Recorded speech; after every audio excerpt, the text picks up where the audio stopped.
नमस्कार दोस्तों, मैं मनोज राजवंशी आप सबका द बुद्धा क्लासेस के इस ऑफिशियल यूट्यूब चैनल पर स्वागत करता हूं। लेकर आ गया हूं एसएससी जीडी की, जो आप सभी जानते हैं कि 4 फरवरी से आपकी परीक्षाएं शुरू होने वाली है। उसके लिए एक बेहतरीन सा प्रैक्टिस सेट मैथ के लिए, और आप सभी जानते हैं कि उसमें आपके 20 क्वेश्चन पूछे जाते हैं। तो सभी बच्चे फटाफट से आंसर देते रहेंगे और मजा लेंगे इस सेशन का। और मैं आपसे ये उम्मीद करता हूं कि मैंने यहाँ से ध्यान से सुनने बात को, मैंने इस हर चैप्टर से एक एक दो क्वेश्चन उठाने की कोशिश करी है। यानी कुल मिला के अगर बात करी जाए, जब आप एसएससी जीडी के एग्जाम में बैठेंगे तो जिस चैप्टर से जितनी रिक्वायरमेंट होती है, जैसे एक क्वेश्चन या 2 क्वेश्चन, उसी चैप्टर से उतने ही क्वेश्चन यहाँ पे उम्मीद करिए कि अच्छे से मैंने इसको प्रैक्टिस सेट को बहुत अच्छे वे में मैंने बनाया। तो सभी बच्चे फटाफट से एक बार आंसर देते हुए चलेंगे और कमेंट बॉक्स में अपनी राय देते हुए चलेंगे कि आपको कैसा मॉक टेस्ट लगा। तो सभी बच्चे ये करेंगे कि टीवीसी पे सभी के सभी बच्चों को और ज्यादा से ज्यादा ट्रैफिक लाने की कोशिश करें। तो पहला क्वेश्चन आपकी स्क्रीन पर कुछ ही चंद सेकंडों में आने वाला है। तो मैं आपसे उम्मीद करता हूं कि आप कॉपी पेन लेके बैठ जाइए और पहला क्वेश्चन के कमेंट बॉक्स में देंगे आंसर, कि पहले का भी दूसरे का भी, इस तरीके से जो भी चलता रहेगा आप आंसर देते रहेंगे। मैं उम्मीद करता हूं आप लोग बिल्कुल स्वस्थ और मस्त हो, एकदम जबरदस्त होंगे और अपनी तैयारी को एकदम बढ़िया वे में कर रहे होंगे। तो चलिए, पहला क्वेश्चन आपकी स्क्रीन पर ये रहा। तो आप यहाँ पे देखेंगे पहला क्वेश्चन किससे है, तो यानी नंबर सिस्टम से। वेरी नाइस, एकदम बेहतरीन क्वेश्चन। और आप देख रहे हैं कि ये क्वेश्चन जो है वो आया हुआ है। देखिए बेटा, हर क्वेश्चन के लिए मैं आपको 20 सेकंड दूंगा और पहले मैं आपको करने के लिए टाइम दूंगा, जिससे कि आप फाइट में रहे, कि आपको भी टाइम मिले कि आपसे क्वेश्चन हुआ या नहीं हुआ। उसके तुरंत बाद मैं इस क्वेश्चन को कराऊंगा। तो चलिए, कौन बताएगा? आप देख रहे होंगे जी कि ये क्वेश्चन जो है वो किससे है। ये आपका नंबर सिस्टम से, और आपसे कह रहा है कि 11 से विभाज्य है, तो ए का मान बताइए। तो मेरे प्यारे बच्चों, कौन बच्चा इस सवाल का आंसर देगा? बताइए भाई, फटाफट से आंसर दीजिए। चलो भाई, करिए क्वेश्चन को। 20 सेकंड आपकी स्क्रीन पर होने वाली है। आपकी कॉपी पेन लेके बैठे रहिए और क्वेश्चन को करते रहिए। चलिए बताइए क्या रहेगा। यदि संख्या आपकी 34 56 तो 11 से विभाज्य है, तो आपको ये बताना है, ए का मान ज्ञात करना है कि ए का मान क्या रहेगा। ठीक है मेरे प्यारे बच्चों, बहुत ध्यान से सुनना जो मैं आपको बताने वाला हूँ चीजों को। देखिए, 11 का डिविजिबिलिटी रूल कहता क्या है? 11 का डिविजिबिलिटी रूल आपसे ये कहता है, सम तथा विषम के स्थानों के योग का अंतर। क्या बोला मैंने ये बोला, सम तथा विषम के योग का अंतर या तो 0 होना चाहिए या कोई 11 का मल्टीपल होना चाहिए। वह संख्या आपकी 11 से विभाजित होगी। बात समझे नहीं समझे? चलो आओ बात को समझना। चलो समझा देते हैं। यहाँ पे हमने एक संख्या लिखी। क्या हमने संख्या लिखी बेटा? 34, 56 और 4a, ये मैंने संख्या लिखी। अब आप ये कहेंगे मसला क्या बुला था? ये मैंने आपको ये बताया था, सम तथा विषम। तो विषम स्थान यानी हम ये कहेंगे ये वाले 6a, और ये क्या हो जाएगा? 6 और 4 10, यानी हम ये कहेंगे ये हो जाएगा आपका 10 + a। क्लियर जी? कोई दिक्कत? माइनस क्या है? तो आप ये कहेंगे 5 4 9, 9 और 3 कितना हो जाएगा? 12। तो इनका अंतर या तो 0 होना चाहिए या क्या 11 का मल्टीपल होना चाहिए। 11 का मल्टीपल। क्लियर? तो आप एक बात बताइए, यहां से अगर बात करी जाए कि ए की वैल्यू, फिर इसका मतलब मैं रखूं क्या? तो आप ये कहेंगे जी ए की वैल्यू ये रखनी पड़ेगी, 10 में कितना जोड़े? जो 12 हो जाए, क्योंकि 12 - 12 0 होता है। यानी हम ये कहेंगे सी इस सवाल का आंसर देंगे। यानी 2 आपको यहाँ पे वैल्यू रखनी पड़ेगी, यह संख्या तुरंत 11 से विभाजित हो जाएगी। क्लियर? चलो क्वेश्चन नंबर 2 बताएंगे इस सवाल का आंसर। हर क्वेश्चन के लिए मैं आपको 20 सेकंड का समय दूंगा, और कौन बच्चा इस सवाल का आंसर देगा? प्लीज आंसर फ्लैश करेंगे, कोई भी बच्चा आंसर दे। ठीक है? और इस सेशन का मजा लेते रहिए, और इसी तरीके के क्वेश्चन आपको देखने को मिलेंगे। आप देख रहे होंगे ये क्वेश्चन जो है बेटा किस में आया? एसएससी जीडी 27 फरवरी 2024 शिफ्ट 4 में ये क्वेश्चन आया। ठीक है? 20 सेकंड का आपको समय दिया हुआ है और बताएंगे। 10 सेकंड हो चुकी है, 10 सेकंड का ही और गेम बच रहा है इस सवाल के लिए। देखिए, मैथ में मैं आपको बता दूं, मैथ कोई ज्यादा टफ नहीं आता है। मैथ और रीजनिंग में आपके 20 और 20 40 के 40 क्वेश्चन बिल्कुल करेक्ट हो जाने चाहिए। ठीक है? क्योंकि आपको सीआई अगर आपको लेनी है, एसएसएफ लेनी है, अच्छी पोस्ट लेनी है, तो ये 2 स्लॉट ऐसे करने पड़ेंगे जो आपको पूरे के पूरे हो जाए। चलिए, वक्त हो चुका है पूरी तरीके से। अब बात करेंगे, यहां से ध्यान से समझना बात को, मैं क्या कहना चाह रहा हूं।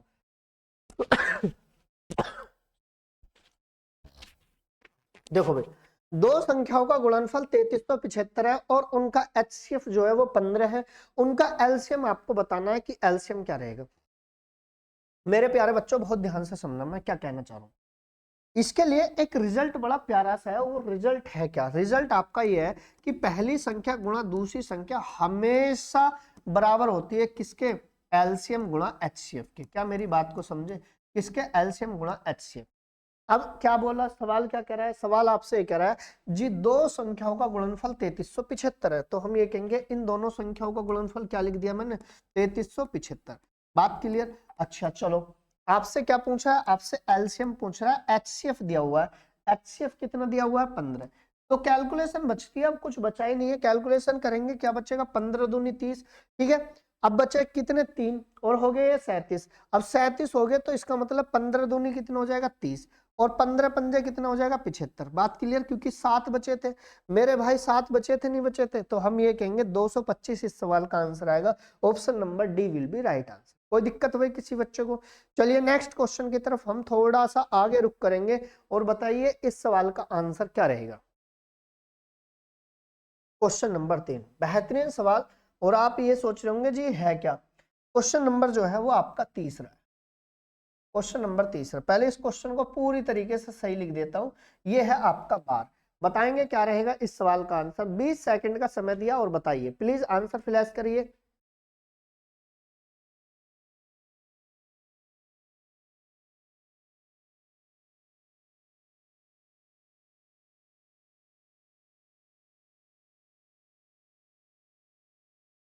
चलो बेटा बोलिए भाई, कोई बच्चा है जो आंसर देगा इसका?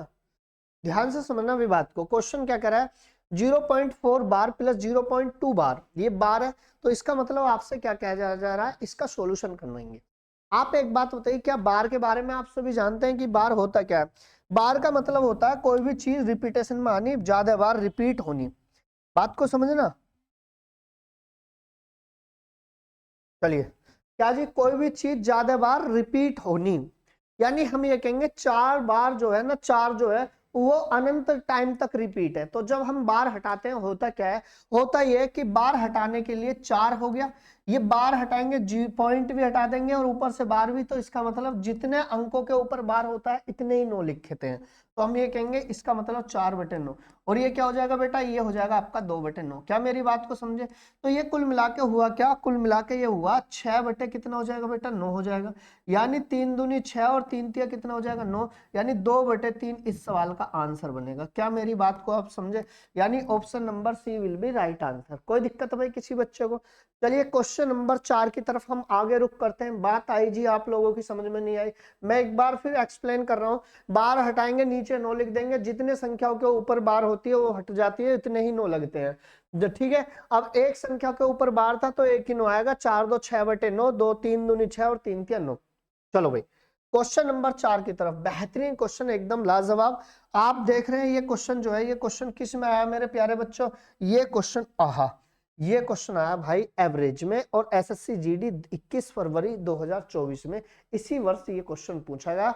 ऐसे ही क्वेश्चन पूछे जाते हैं, और ये जो क्वेश्चन है ये आपका एवरेज से, औसत से एक क्वेश्चन या 2 क्वेश्चन, एक क्वेश्चन की रिक्वायरमेंट होती है। 3 क्वेश्चन आपके प्रॉफिट लॉस, परसेंटेज, इन 3 दोनों को मिला के इनसे 3 आ जाते हैं। ठीक है, बोलो भाई कैसे कैसे आ जाते हैं? एक प्रॉफिट लॉस से, एक डिस्काउंट बट्टे से दे देता है, एक परसेंटेज से। 3 क्वेश्चन यहां से आ जाते हैं। चलिए बताइए इस सवाल का आंसर। बोलो बेटा, 20 सेकंड का समय दिया और बताएंगे क्या रहेगा इस सवाल का आंसर। कोई भी बच्चा आंसर दे प्लीज, एनीवे।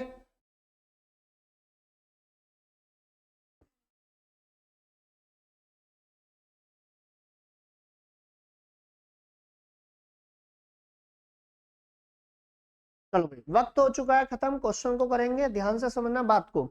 देखिए 22 शिक्षकों की औसत आयु जो है वो 64 वर्ष है। यानी हम ये कहेंगे 22 शिक्षक हैं, हर व्यक्ति की औसत आयु 64, ये भी 64, ये भी 64, हर सब के सभी जो हैं एवरीवन वो जो थे वो कितने के थे? 64 के। तो इसका मतलब हम ये कहेंगे 2200 का जो है वो कितना है? वो 64 है। ओके, उसके बाद उस समूह में एक नए शिक्षक को शामिल करने के बाद एक और आ जाता है, पहले कितने थे 22, अब एक और आ गया, कितने हो गए भाई, एक और हो गया, तो इसका मतलब हम ये कहेंगे 23। ठीक है, एक नए शिक्षक को शामिल करने के बाद औसत 1 वर्ष की वृद्धि हो जाती है, यानी एवरेज पहले कितना था 64 था, अब एवरेज कितना होगा, अब एवरेज मेरे प्यारे बच्चों वो 65 हो जाएगा, 65। ठीक है, आप एक बात बताइए यहाँ पे कि कुल मिला के अगर मैं आपसे कहूँ 22 से 23 हुआ यानी कितने का बढ़ोतरी हुई, 1 की। 64 से 65 हुआ, कितने का बढ़ोतरी हुई, 1 की। तो हम ये कहेंगे, ध्यान से सुनना बात को, ये 1 की बढ़ोतरी वाली इसमें जुड़ेगा और ये 1 की बढ़ोतरी वाली इसमें, यानी हम ये कहेंगे 65 एकम 65 और 22 एकम 22, यानी वो जो आया था वो कितने का था, यानी हम ये कहेंगे 87 का था। 87 वर्ष इस सवाल का आंसर होगा, option number A will be right answer. Clear, बात आई जी आप लोगों की समझ में नहीं आई जो मैंने आपको चीजें बताई हैं। ठीक है, चलिए, वक्त बदलता है फिर बदलेगा सारा जहां अपना होगा, बस आप इसी तरीके से आप तैयारी को बहुत अच्छे वे में लेके जाइए। एक दिन में सब कुछ नहीं होता बेटा, लेकिन एक दिन जरूर निश्चित होके रिजल्ट पॉजिटिव आएगा जरूर। वो दिन का पता नहीं कि जिस दिन फाइनल रिजल्ट आएगा और जिस दिन फाइनल रिजल्ट में आपका नाम आएगा उस रात आपको नींद भी नहीं आएगी, ये भी निश्चित है। चलिए क्वेश्चन नंबर 5 की तरफ चलते हैं, बताइए इस सवाल का आंसर क्या रहेगा। ठीक है बेटा, हालातों से तो लड़ना पड़ेगा, बहानेबाजियों से आप सभी जानते हैं बहानेबाजियों से काम चलने वाला नहीं है। देखिए हमारे सच्चे मित्र सच्चे दोस्त जो होती है वो आप सभी जानते हैं, वो किताबें होती हैं और किताब ही आपको दूर तक लेके जाएंगी। बस यही आपका जीवन का एक साथी होता है जो आपको कहीं भी पिटने नहीं देगी, यानी आपको कहीं भी गिरने नहीं देगी। बस आप इनका साथ मत छोड़ना। ये बुक आपकी एक ऐसे सच्चे मित्र होते हैं, ये कभी भी आपको धोखे में नहीं रखेंगे, आजीवन आपको सफलता की राह की तरफ दिखाते रहेंगे। बाकी दुनिया में सब कुछ फ्रॉड है, अगर आपके पास पैसा नहीं है तो इसका मतलब ये मान के चलिए आप कहीं ना कहीं पीछे हैं, दुनिया पैसे के पीछे पागल है, ये चीज भी आप जानते होंगे। ठीक है, और कुछ भी नहीं है, अगर आपके पास पैसा नहीं है तो पिछले वाली भी जो है आपको लात मार देगी, ये भी कंफर्म है। ठीक है, सब ढकोसलेबाजी है, बस आपने याद रखो कि आप बिब्लियोफिल बन जाओ, यानी पुस्तक प्रेमी। चलो बताएंगे क्या रहेगा इस सवाल का आंसर। एक बैग में 785 रुपए के, 2 रुपए के, 5 रुपए के, एक बैग में 785 रुपए हैं। भाई मैं मान के चल रहा हूं कि एक बैग है, उसमें कितने रुपए हैं, उसमें 785 रुपए हैं। उसमें सिक्के कॉइन्स दे देते हैं, वो 2 रुपए और 5 रुपए और 10 रुपए के सिक्के हैं। तो सिक्के 6:9:10 के अनुपात में है, तो 5 रुपए के कितने सिक्के होंगे आपसे ये पूछा जा रहा है। क्लियर, चलो आओ बात को ध्यान से समझना, समझा देते हैं बातों को। देखो बेटा एक बात बताना आप कि अगर बात करी जाए यहां से कुल मिला के कि 2 रुपए के सिक्के हैं बेटा और 5 रुपए के कॉइन्स हैं, और कितने के, एक तीसरा और सिक्का है जो 10 रुपए। इन सिक्के के जो है वो किस रेशो में, 6:9:10 है, 6:9:10। क्लियर, अब आगे बढ़ाते हैं चीजों को। देखिए आपसे मैं ये कह रहा हूं, अगर 2-2 रुपए के 6 कॉइन्स होते आपकी जेब में या उस पॉकेट में या उस थैले में, तो कितने रुपए बनते, तो आप कहते हैं जी 12 रुपए बनते हैं। कितने रुपए, 12 रुपए। तो अगर मैं आपसे कहूं जी 5-5 रुपए के 9 कॉइन्स होते तो कितने सिक्के होते, तो आप ये कहते हैं जी 45 रुपए। आपसे मैं ये कह रहा हूं कि 10-10 रुपए के 10 कॉइन्स होते तो कितने होते, तो आप ये कहेंगे जी 100 रुपये। बात क्लियर, कोई दिक्कत है किसी बच्चे को। तो बस कुल मिला के मैं आपसे ये पूछना जा रहा हूं कि टोटल मिला के कितना धन हो जाएगा, तो आप ये कहेंगे जी 157 रुपए हो जाएंगे।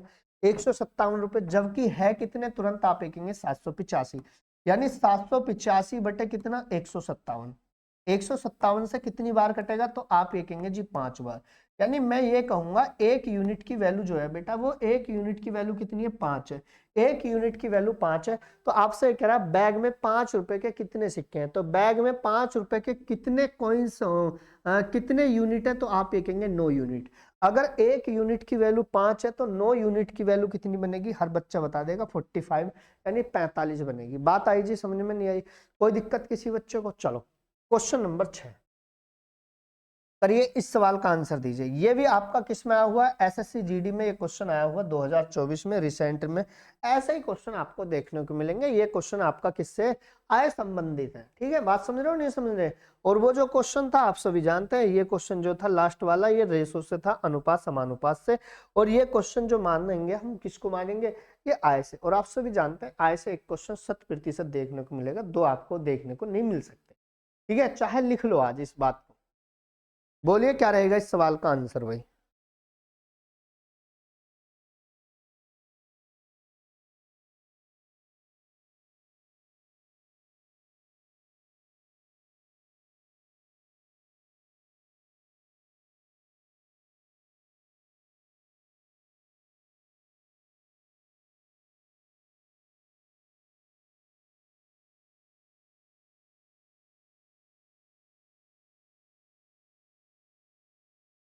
चलिए भाई,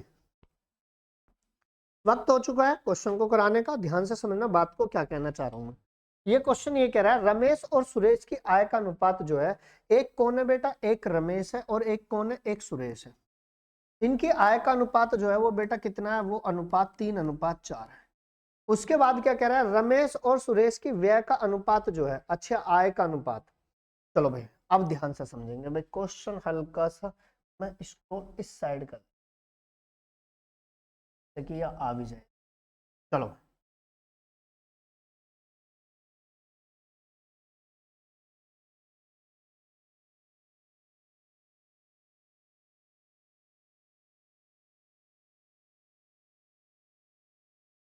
भाई एक बात बताइए, एक कौन है, एक बेटा रमेश है और दूसरा जो है बेटा वो कौन है, दूसरा बेटा सुरेश है। ये रहे रमेश और सुरेश, रमेश और सुरेश आपके ये रहे।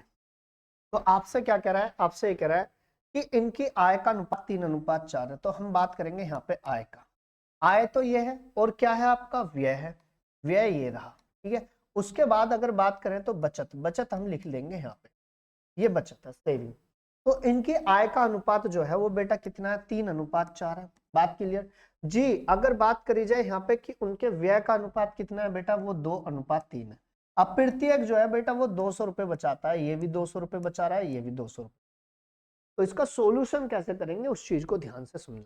सोल्यूशन बेटा ऐसे करेंगे, इसकी गुणा इसमें, इसकी गुणा इसमें, यानी 2 दूनी कितना हो जाएगा 400 और 3 दूनी कितना हो जाएगा 600। अगर ये 600 हो गया, इनको घटा दो कितना बचेगा, ये 200 बनेगा। उसके बाद में इसकी गुणा इसमें, इसकी गुणा इसमें, 4 दूनी 8 और 3 तिया 9, यानी 9 में से 8 घटाएंगे कितना बचेगा 1। यानी हम ये कहेंगे 1 यूनिट की वैल्यू जो निकल के आएगी वो 200 निकल के आएगी। आपसे क्या कह रहा है, आपसे कह रहा है जी इनकी आय ज्ञात कीजिए। तो अगर 1 यूनिट की वैल्यू 200 है तो आपको कितने की, 3 यूनिट की वैल्यू कितनी बनेगी, 600 बनेगी। बात क्लियर, ये रही वो। और 4 यूनिट की वैल्यू बनेगी 800। Option number D will be right answer होगा। क्या मेरी बात को आप समझ पाए। चलो क्वेश्चन नंबर 7,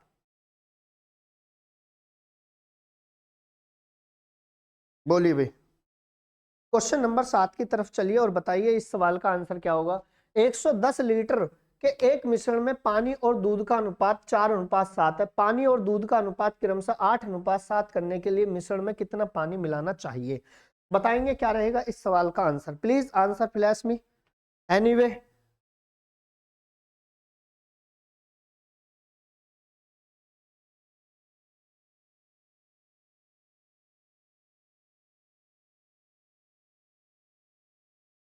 आइए भाई, देखिए 110 लीटर के एक मिश्रण में पानी और दूध का अनुपात जो है वो 4:7 है। इसका मतलब हम क्या कहेंगे, हम ये कहेंगे कि ये जो है बेटा ये 4 है और ये कितना है, ये 7 है। तो हमने ये जाना ये 4 7 है, तो 7 और 4 कितना हो जाएगा 11। 11 यूनिट की वैल्यू कितनी है बेटा 110, यानी 1 यूनिट की वैल्यू कितनी आएगी 10।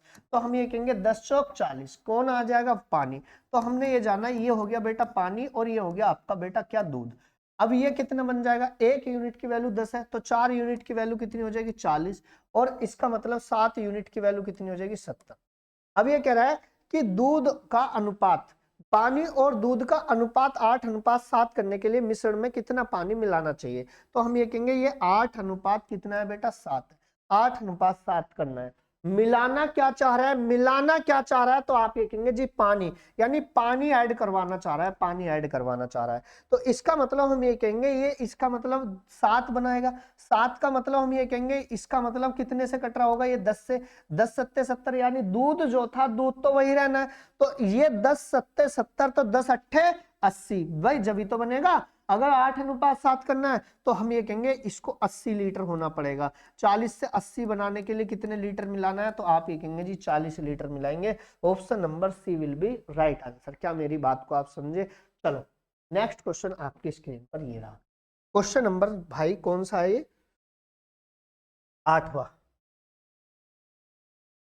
दो व्यक्तियों पी की आयु का अनुपात पी और क्यू की आयु होगा।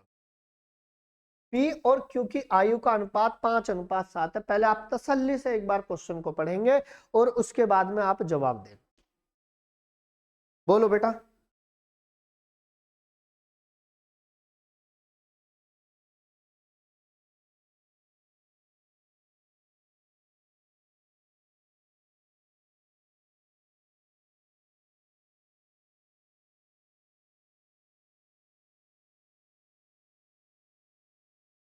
चलिए भाई, ध्यान से समझना बात को, चीजों को लेके। देखिए आपसे क्या कह रहा है, आपसे ये कह रहा है दो व्यक्तियों पी और क्यू की आयु का अनुपात 5:7 है। यानी एक बंदा कौन है बेटा, पी है, और एक बंदा कौन है, क्यू। इनकी आयु का अनुपात जो है बेटा वो 5:7 है। ठीक है, फिर 5:7 है, तो आपसे ये कह रहा है 8 वर्ष पहले पी और क्यू की आयु का अनुपात, ये पी है और ये क्यू है। आज से यानी वर्तमान से 8 वर्ष पहले की बात कर रहा है। वर्तमान से 8 वर्ष पहले की आयु का अनुपात कितना था, 7 अनुपात कितना था बेटा, 13 था 8 वर्ष पहले। ठीक है, अब प्रेजेंट में जो है वो कितना है, वो 5:7 है। ये प्रेजेंट में 5:7 है। आपसे कह रहा है पी और क्यू की वर्तमान आयु क्रम से क्या रहेंगी। तो आप एक बात बताइए, यहां से यहां तक का अंतर कितने का, तो आप ये कहेंगे 3 का। यहां से यहां तक का कितने का, तो आप ये कहेंगे 6 का। यानी स्पेस जो है वो आपका बराबर नहीं आ रहा। जब स्पेस बराबर नहीं आए तब आपको क्या काम करना है, तब आपको ये काम करना है, ध्यान से सुनना बात को। आपको ये काम करना है, इन दोनों का अंतर बताओ कितना का। तो आप ये बताइए इन दोनों का अंतर कितने का, तो आप ये कहेंगे 6 का। 2 से इसको काट दो, यानी हम ये कहेंगे अब 3 और 1 हो गया। अब बराबर गैप होगा, कैसे, इस वाले की इन दोनों में गुणा, इस वाले के ऊपर। 1 7 कितना हो जाएगा 7, 1 तेरियम कितना हो जाएगा 13। 3 की गुणा इसमें करेंगे, 3 पंजे कितना हो जाएगा 15, और 3 सत्ते कितना हो जाएगा 21। आप एक बात बताइए यहाँ पे, अगर चीजों को बहुत ध्यान से समझना कि ये 7 से 15 हो रहा है, ये 13 से 21 हो रहा है, ये वर्तमान है। तो यहाँ से हम बात करेंगे कितने वर्ष पहले था, ये 8। तो ये सवाल कितना कह रहा है, 8 ही कह रहा है। 8 यूनिट की वैल्यू 8 है, तो 1 यूनिट की वैल्यू कितनी हो, 1। इसका मतलब हम ये कहेंगे प्रेजेंट में जो बना वो 15-21 बनेगा। Option number B will be right answer रहा होगा। क्लियर, कोई दिक्कत बात। क्वेश्चन नंबर 9 बताएंगे भाई इस सवाल का आंसर। आप देख रहे हैं एसएससी जीडी में एक क्वेश्चन आया 24 फरवरी को, सॉरी 5 मार्च 2024 को। ये क्वेश्चन नंबर जो है बेटा वो क्या हुआ है आपका 9वां। ध्यान से समझना बात को, क्वेश्चन क्या कह रहा है। आप देख रहे हैं क्वेश्चन जो है बेटा ये परसेंटेज से, और मैंने आपको पहले ही बता दिया था कि परसेंटेज और प्रॉफिट लॉस को लेकर इन दोनों चैप्टरों से आपके 2 से 3 क्वेश्चन पूछे जाते हैं। ठीक है, तो बताएंगे क्या रहेगा। और क्वेश्चन जो है एकदम बेहतरीन लाजवाब है। और क्वेश्चन क्या कहता है, डरना है नहीं, इस तरीके ही के ही क्वेश्चन पूछे जाते हैं। क्वेश्चन कहता है उमेश ने एक परीक्षा में 15% अंक प्राप्त किए। किसने करे, उमेश ने। ठीक है, और 30 अंकों से उत्तीर्ण हो गया, फेल हो गया, अनुत्तीर्ण। यानी 15% और अंक होते तो वो पास हो जाता। कहानी तो यही कह रही है। यदि वह 60% अंक प्राप्त करता है तो उसे उत्तीर्ण होने से 15 अंक अधिक प्राप्त होते हैं। तो यानी कुल मिलाकर अगर बात करी जाए क्या हुआ, मतलब ये होता है यदि वह 60% अंक प्राप्त करता है तो वह उत्तीर्ण होने से यानी पास होने से 15 अंक ज्यादा ले आता है। तो परीक्षा में उत्तीर्ण होने के लिए कितने अंक होने चाहिए। ठीक है, चलिए कोई भी बच्चा बताए, ये मैंने क्वेश्चन को बहुत बारीकी से ऑब्जर्व किया है और मैंने इसको पढ़ा है। कोई भी बच्चा आंसर दे एनीवे।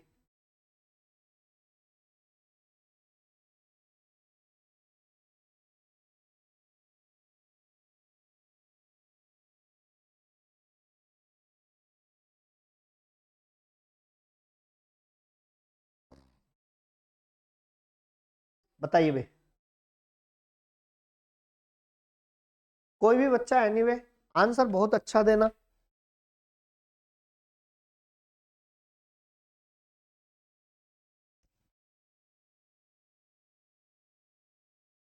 चलिए, उमेश ने एक परीक्षा में 15% अंक प्राप्त किए और 30 अंकों से क्या हो गया, वो फेल हो गया।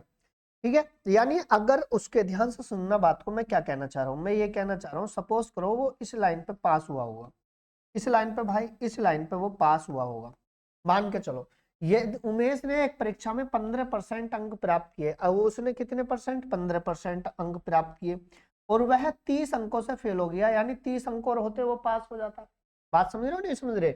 यदि वह 60% अंक प्राप्त करता है तो पास होने से कितने अंक ज्यादा ले आता है भाई? पास होने से वह 15 अंक ज्यादा ले आता है। क्लियर? कोई दिक्कत भाई किसी बच्चे को? तो आपको क्या करना है, इन परसेंटेजों का तो अंतर करना है। तो आप ये बताइए ये कितने हो जाएंगे? तो इसका मतलब 45% हो जाएंगे। यहाँ 45% की वैल्यू कितनी हो जाएगी? इन दोनों को जोड़ देंगे तो आप ये कहेंगे 35 और 15 कितना? 45। यानी हम ये कहेंगे 1% की वैल्यू जो आई वो कितनी आई? 1 अंक आई। 1% की वैल्यू जो आई वो 1 अंक आई। तो इसका मतलब 30 अंक और होते, 30 अंक और होते तो पास हो जाता, नहीं हो जाता? ध्यान से समझना बात को, मेरी बात को ध्यान से समझना। आपसे कह रहा है परीक्षा में उत्तीर्ण होने के लिए कितने अंक होने चाहिए, कितने अंक होने चाहिए? तो आप एक बात बताइए यहाँ से, कुल मिला के हम ये कहेंगे कि 30 अंक और होते वो पास हो जाता।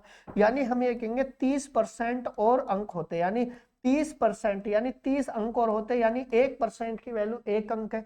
तो यानी 30% की वैल्यू कितनी रहेगी? तो आप ये कहेंगे 30% की वैल्यू जो रहेगी वो 30 अंक रहेगी। तो हम ये कहेंगे कुल मिला के कि 30% और पास होते, 30% और होते नंबर तो वो पास हो जाता। यानी 15 और 30 45% अंक पे वो पास होएगा। 1% की वैल्यू 1 है तो 45% की वैल्यू कितनी होगी? 45 ही अंक होगी। Option number D will be right answer. ठीक है, क्वेश्चन नंबर 10। चलिए भैया, कोई भी बच्चा आंसर दे यहाँ पे। एक कुर्सी 1500 रुपए में खरीदी जाती है और 25% हानि पर बेची जाती है। कुर्सी का विक्रय मूल्य आपको बताना है। बहुत ध्यान से करना क्वेश्चन को, परसेंटेज से यानी प्रॉफिट लॉस से ये क्वेश्चन है। कौन बच्चा इस सवाल का आंसर देगा? प्लीज आंसर फ्लैश में बोलो भाई, प्लीज आंसर बताना इसका सभी बच्चे।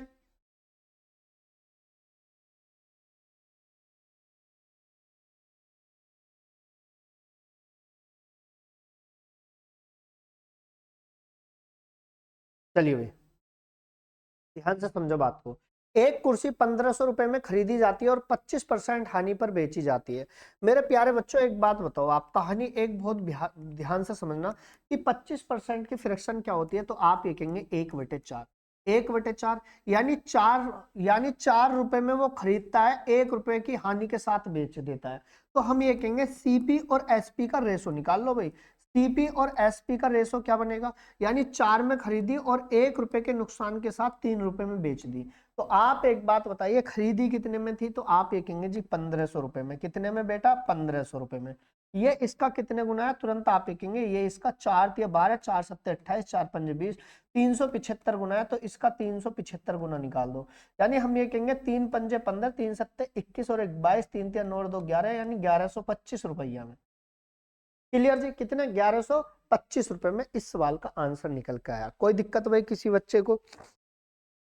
चलो अब सुनो, एक केस तो ये होगा। एक डायरेक्टली अगर आपको करना है तो आप ऐसे भी कर सकते हैं कि 1500 बटे कितने परसेंट? 25%। हानि का मतलब क्या होगा? 75, है ना? हानि अगर प्रॉफिट की बात करता तो 125, हानि के कह रहा है तो 100 में से घटाना है, प्रॉफिट की कहेगा तो 100 में जोड़ देना है। और नीचे क्या हो जाएगा? नीचे आपका 100 हो जाएगा। चलिए 25 की 75, 2500 का 100, 3 से काटेंगे। हाँ हो गया ये। अच्छा अच्छा, विक्रय मूल्य पूछ रहा है ना ये, विक्रय मूल्य पूछ रहा है ये। तो 1500 का क्या निकाल देंगे हम? 1500 का 75% निकाल देंगे। 75%, तो हम ये कहेंगे 0। 15×5=75, वो 5 का। और 15×7=105, 105 और 7 112, यानी 1125 इस सवाल का आंसर होगा। क्लियर भाई? क्वेश्चन नंबर 11 की तरफ चलेंगे आगे। क्वेश्चन नंबर 11 बताएंगे क्या रहेगा इस सवाल का आंसर। ये रहा वो बट्टे से क्वेश्चन। मैंने आपको बताया था कि 3 क्वेश्चन आएंगे, परसेंटेज से, एक परसेंटेज से, एक बट्टे से और एक आपका प्रॉफिट लॉस से। तो इस सवाल का आंसर दीजिए। ये क्वेश्चन आपका एसएससी जीडी 2024 में बेटा क्वेश्चन पूछा गया था। प्लीज आंसर फ्लैश करेंगे। बोलो बेटा क्या रहेगा आंसर? 20 सेकंड का आपके पास समय है, उसके बाद इस क्वेश्चन को मैं सोल्व कराऊंगा। ठीक है, चलिए बोलो जी, कोई भी बच्चा आंसर दे।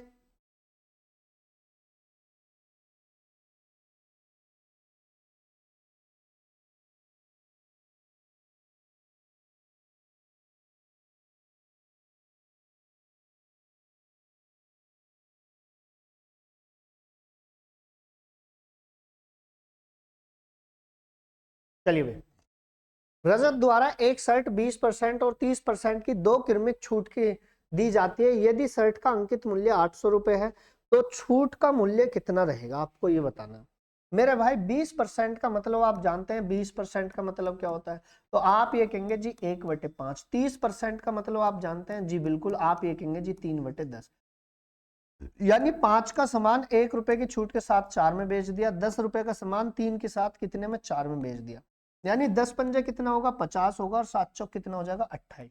आप एक बात बताइए, एमआरपी कितना है, तुरंत आप ये कहेंगे जी एमआरपी जो है वो आपका कितना है बेटा, 800 रुपए, एमआरपी 800 रुपए। तो यानी मैं ये कहूंगा जी ये 16 गुना है, इसका 16 गुना निकाल दो। 16 अट्ठे 128, यूनिट डिजिट 8 रहेगी, बस खत्म खेल।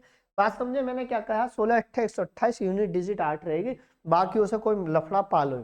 ठीक है, आगे चलें। क्वेश्चन नंबर 12 की तरफ हम आगे रुक करते हैं और बताएंगे क्या रहेगा आंसर। प्लीज आंसर फ्लैश करेंगे। ये क्वेश्चन आपका 12वां है और ये क्वेश्चन जो है आपका साधारण ब्याज से, साधारण ब्याज से और चक्रवृद्धि ब्याज से एक एक क्वेश्चन आपको देखने को मिलेगा 100%। बताएंगे क्या रहेगा इस सवाल का आंसर। प्लीज आंसर फ्लैश करें सभी बच्चे। ठीक है, एक बार क्वेश्चन को पढ़िए और फिर जवाब दीजिए।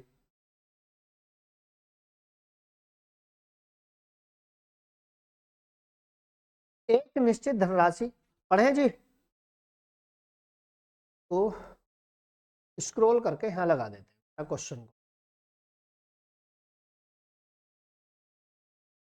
एक निश्चित धनराशि साधारण ब्याज पर 2 वर्ष में 8640 रुपए हो जाती है, 3 वर्ष में 9720 रुपए हो जाती है। धनराशि और चक्रवृद्धि ब्याज की दर कितनी है, बतानी पड़ेगी आपको, क्या रहेगा आंसर। ठीक है मेरे प्यारे बच्चों, 2 वर्ष में कितनी हो रही है, 2 वर्ष में जो हो रही है वो 8640 रुपए हो रही है। कितनी भाई, 8640 रुपए।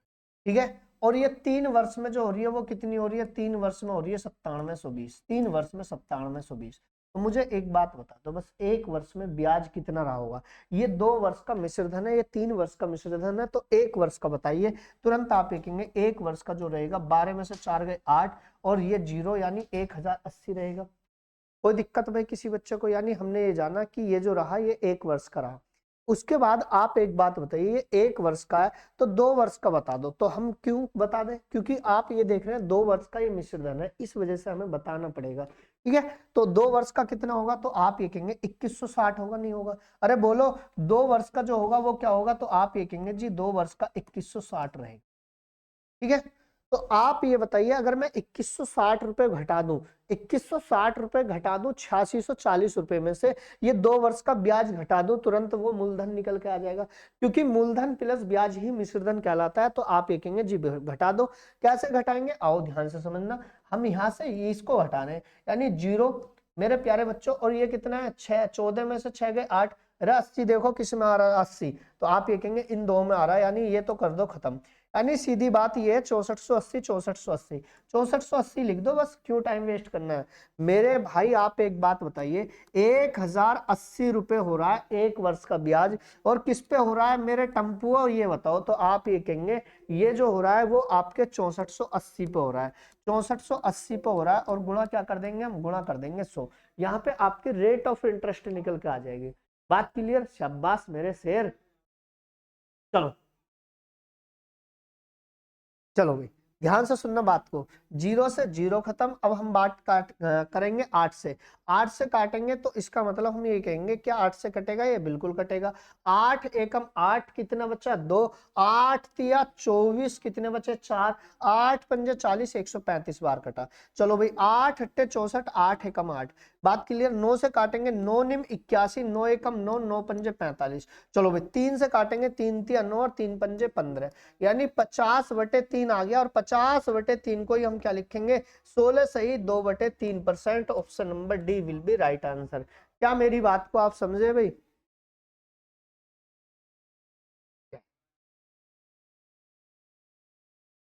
चलो आगे चले, क्वेश्चन नंबर 13। अब बताइए, ये आपका चक्रवृद्धि ब्याज से क्वेश्चन है, बेहतरीन एकदम लाजवाब क्वेश्चन है। मेरे प्यारे बच्चों बताइए इस सवाल का आंसर क्या रहेगा, बोलो बेटा। 20 सेकंड का समय मिला और बताएंगे क्या रहेगा। प्लीज आंसर फ्लैश करें सभी के सभी बच्चे।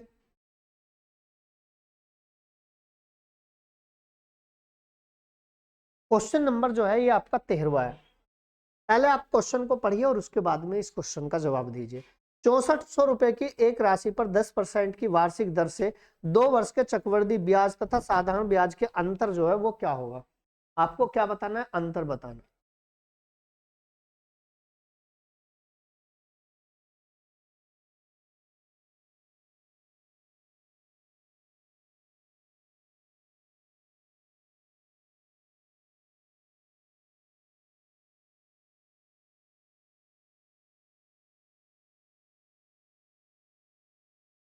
चलिए क्वेश्चन कराते हैं, अब ध्यान से सुनना बात को। मेरे प्यारे बच्चों 10% की फ्रैक्शन बताओ कितनी होगी। तो आप ये कहेंगे 10% की फ्रैक्शन हर बच्चा जानता है 1/10 होती है, नहीं होती। तो हम ये कहेंगे जी 6400 रुपए पर निकाल दो 2 वर्ष के लिए। तो 2 वर्ष के लिए क्या मतलब क्या होगा, 1/10, यानी हम ये कहेंगे जी ये 640, ये भी कितना हो जाएगा 640 हो जाएगा। क्या मेरी बात को आप समझे, कितना हो जाएगा ये 640, इसका भी 1/10। आप एक बात बताइए, चक्रवृद्धि ब्याज का मतलब क्या होता है, ब्याज पे ब्याज लगना। यानी 6400 का सॉरी 640 का 1/10 इस पे लगेगा, कितना बनेगा 64। और यही जो कहलाया जाता है, यही क्या कहलाता है, यही इसका डिफरेंस कहलाता है। यानी 64 चक्रवृद्धि ब्याज और साधारण ब्याज का 2 वर्ष का अंतर आएगा। ठीक है, चलो क्वेश्चन नंबर 14, इस सवाल का आंसर दीजिए। कोई भी बच्चा आंसर दे, anyway please answer flash me. बेहतरीन, एकदम लाजवाब क्वेश्चन। आपसे कह रहा है 40 व्यक्ति एक पुल की मरम्मत 12 दिन में कर सकते हैं। यदि 8 और व्यक्ति उनके साथ जुड़ते हैं तो पुल की मरम्मत कितने दिन में आपसे हो पाएगी। कोई भी बच्चा आंसर दे।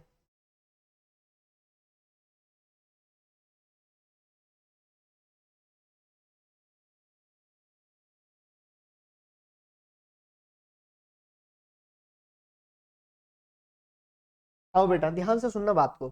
मेरे प्यारे बच्चों 40 व्यक्ति किसी काम को कितने दिन में, 12 दिन में। यदि 8 व्यक्ति और होते, इसका मतलब कितने होते बेटा, 48 व्यक्ति होते। तो यानी 8 व्यक्ति और होते, पहले कितने थे 40, 8 और लगते यानी 48 हो गए। तो कितने दिन में इस पुल की मरम्मत हो सकती है। तो आपसे डे पूछ रहा है, तो आपसे बात करेंगे क्या। चलो ध्यान से सुनना बात को। 8 पंजे 40, 8 छिंग 48, 6 से काटेंगे, 6 दूनी 12, तब उस काम को 10 दिन में कर देते। यानी इस सवाल का आंसर जो आएगा वो क्या आएगा, 10 डेज। ठीक है, चलो क्वेश्चन नंबर आ गया। मैम क्वेश्चन नंबर डाल दिया डल रहे हैं। हाँ चलो बेटा क्वेश्चन नंबर 15।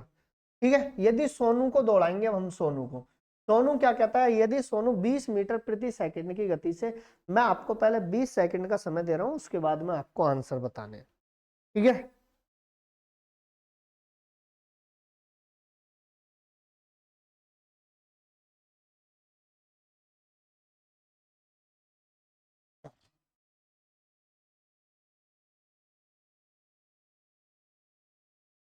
चलो भाई वक्त हो चुका है खत्म। क्वेश्चन को अब कराएंगे। देखिए यदि सोनू 20 मीटर प्रति सेकंड की गति से एक कार चला रहा है तो सोनू 936 किलोमीटर की दूरी को कितने समय में तय करेगा। मेरे प्यारे बच्चों आप देख रहे हैं ऑप्शन सारे के सारे घंटे में। तो 20 मीटर, यानी हम ये कहेंगे सबसे पहले फॉर्मूला आपको पता होना चाहिए, स्पीड बराबर क्या होगा, डिस्टेंस अपॉन टाइम। स्पीड बराबर डिस्टेंस अपॉन टाइम। स्पीड कितनी है 20 मीटर प्रति सेकंड। तो मुझे ये क्या करना पड़ेगा, 18/5 से गुणा कर देनी पड़ेगी। आप ये कहेंगे जी ये क्यों कर रहे हो मेरे भाई, क्योंकि 4 मीटर प्रति सेकंड में इसको किलोमीटर प्रति घंटा में चेंज करना है। डिस्टेंस बताओ, डिस्टेंस कितनी है। तो आप ये कहेंगे 936 है। और ये आपका टाइम है, टाइम कितना लग रहा है भाई। टाइम की अगर हम बात करें तो टाइम जो लग रहा है भाई, टाइम आपसे पूछ रहा है। ठीक है, चलो 5 से काटेंगे, कितनी बार कटेगा 4। 18 से काटने की कोशिश करो, 18 से काटेंगे तो इसका मतलब हम ये कहेंगे 18 पंजे 90 और 3 बचे 18 दूनी 36। और 4 से 52 को काटेंगे कितनी बार कटेगा, तो आप ये कहेंगे जी 13 बार कटेगा। और यही इस सवाल का आंसर होगा, यानी 13 घंटे में इसको ये कवर करेगा। Clear. Question number 16, SSC GD में ये क्वेश्चन पूछा गया, प्लीज आंसर बताइए क्वेश्चन नंबर 16 का। बोलो बेटा।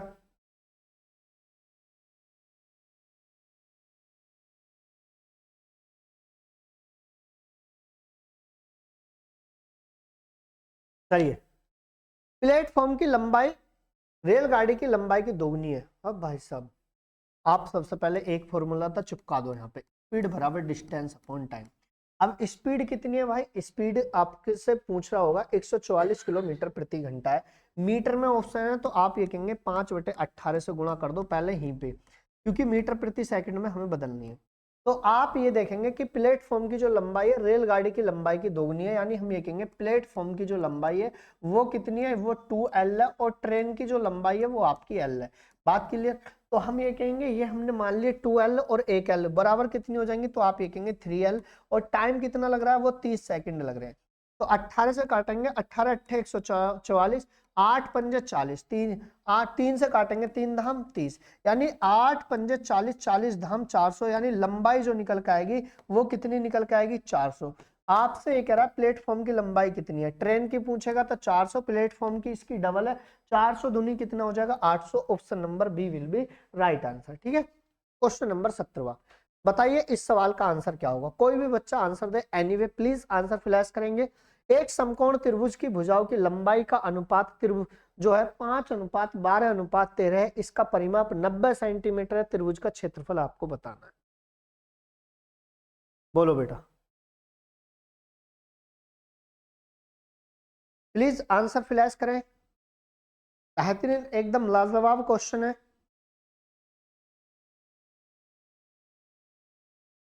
बीस सेकंड का मैंने आपको समय दिया और आप लोग आंसर देंगे इसका क्या रहेगा। देखिए एक समकोण त्रिभुज है, उसकी भुजाओं की अनुपात जो है वो कितना है, परिमाप कितना है, 90 है। अगर मैं बात करूं इनको कि समकोण त्रिभुज का क्षेत्रफल क्या होता है, तुरंत आप ये कहेंगे 1/2 गुणा आधार गुणा ऊंचाई, यानी base into height, base into height. अब बेस और हाइट कौन सी होती है, आपकी ये होंगी।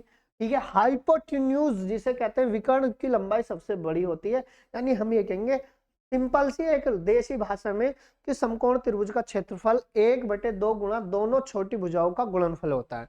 चलो आओ बात को ध्यान से समझना। 1/2 बेस और हाइट निकाल लो, टोटल कितना हो जाएगा, 12 और 5 17 और 13 30, यानी 30 यूनिट की वैल्यू कितनी है, 90 है।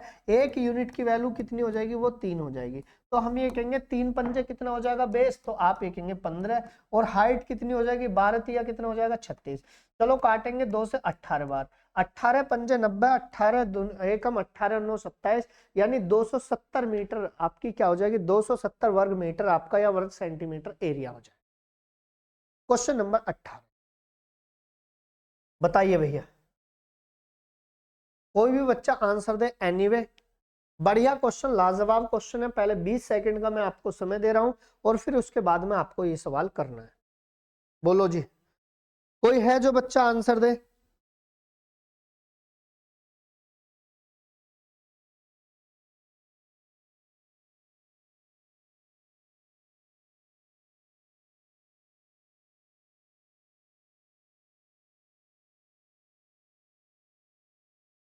चलिए, एक कमरे की लंबाई चौड़ाई तथा ऊंचाई 16 और 12 तथा 15 मीटर है, उस कमरे में रखी जाने वाली छड़ की बड़ी से बड़ी लंबाई क्या होगी। अब कब रख सकते हैं, जब इस कोने के, ध्यान से सुनना, ये मान के चलो इस रूम के इस कोने और उस कोने तक, यानी हम ये कहेंगे घनाभ के विकर्ण की बात कर रहा है। और घनाभ के विकर्ण का फॉर्मूला आप सभी जानते हैं क्या होता है, ध्यान से सुनना, √L² + B² + H² होता है। और निकाल दो भाई, फटाफट से रखो क्या रहेगा। ठीक है,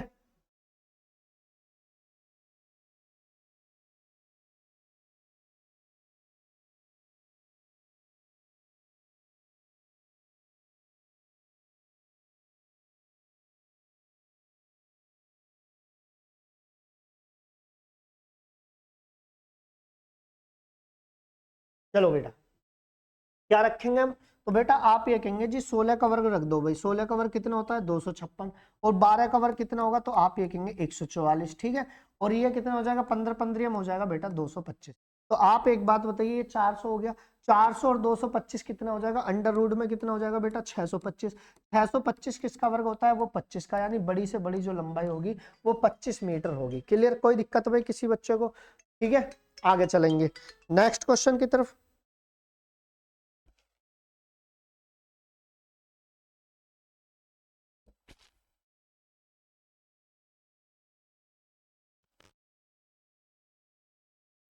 चलिए भाई, क्वेश्चन नंबर 18 हो गया, 19वीं की तरफ चलते हैं। बताएंगे क्या रहेगा इस सवाल का आंसर। निम्नलिखित पाई चार्ट एक पुस्तक, क्वेश्चन नंबर 19वां है, निम्नलिखित पाई चार्ट एक पुस्तक को प्रकाशित करने में हुए व्यय का प्रतिशत वितरण दर्शाता है। पाई चार्ट का अध्ययन करें और उसके आधार पर प्रश्न के उत्तर दें। पुस्तक पर रॉयल्टी कागज लागत से कितने प्रतिशत कम है? पुस्तक पर रॉयल्टी कागज, बेटा रॉयल्टी कहाँ है आपका, ये रहा, कितने परसेंट है? 15%। ये कितना है? 25। तो हम ये कहेंगे कितने प्रतिशत कम है, ध्यान से समझना बात को। ये आप एक बात बताइए, ये कितना है? 15, और ये कितना है? 15%, और ये आपका 25%। कितना कम है? तो आप ये कहेंगे 10% कम है। और मेरे भाई किससे कम है? रॉयल्टी कागज की, ठीक है। कितना कम है मेरे भाई? 15, और गुणा क्या हो जाएगा? ये आपका 100 हो जाएगा। 5 दिया 15, 5 दूनी 10, यानी हम ये कहेंगे 200/3, यानी क्या बना भाई? पुस्तक पर रॉयल्टी कागज, पुस्तक पर यही आएगा भाई, और कुछ नहीं आने वाला। पुस्तक पर रॉयल्टी कागज की लागत से कितने प्रतिशत कम है? तो आप ये कहेंगे अच्छा कम है, कम है, ठीक है। कितना कम है? 10 कम है। किससे कम है भाई? 25 से कम है बेटा। किससे कम है? 25 से, और गुणा हो जाएगी आपकी 100। 25 चौका 100, यानी 10 चौक 40% कम है। Option number C will be right answer. ये रहा लास्ट क्वेश्चन आज की स्क्रीन पर आपका 20वां क्वेश्चन। कौन बच्चा आंसर देगा? प्लीज आंसर फ्लैश करेंगे। 16 वस्तुओं का क्रय मूल्य 18 वस्तुओं के विक्रय मूल्य के बराबर है। बताइए बेटा क्या रहेगा इस सवाल का आंसर? प्लीज आंसर फ्लैश करें, बोलो।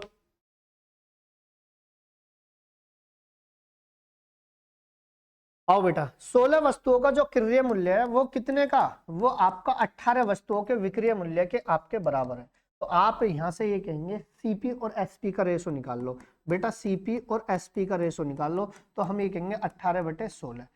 तो यार ये तो हानि होगी, तो हम ये कहेंगे 2 नीम 18 और 2 अट्ठे 16। 9 का सामान 8 में बेचा जा रहा है, कितने की हानि हो रही है? 1 की। किस पे? 9 पे। और गुणा क्या हो जाएगा? 100। और 100/9 को ही हम क्या कहेंगे? 11 सही 1/9%। बात क्लियर? यानी इस सवाल का आंसर आएगा 11.11%, 11.11%। तो आज का मॉक टेस्ट, आज का प्रैक्टिस सेट पूरी तरीके से कंप्लीट हुआ। इसी तरीके से वीडियो देखने के लिए हमारे टीवीसी की ऑफिशियल वेबसाइट पर जा सकते हैं, ऑफिशियल यूट्यूब चैनल पर सब्सक्राइब करें। तो ज्यादा से ज्यादा शेयर करें और बेल आइकन प्रेस करना ना भूलें। तो आज के लिए इतना ही, फिर कल मैं एक ऐसा ही बेहतरीन सा सेशन लेके आऊंगा। ज्यादा से ज्यादा शेयर करने की उम्मीद रखें। तो बस आज के लिए इतना ही। टाटा बाय बाय, जय हिंद, जय भारत।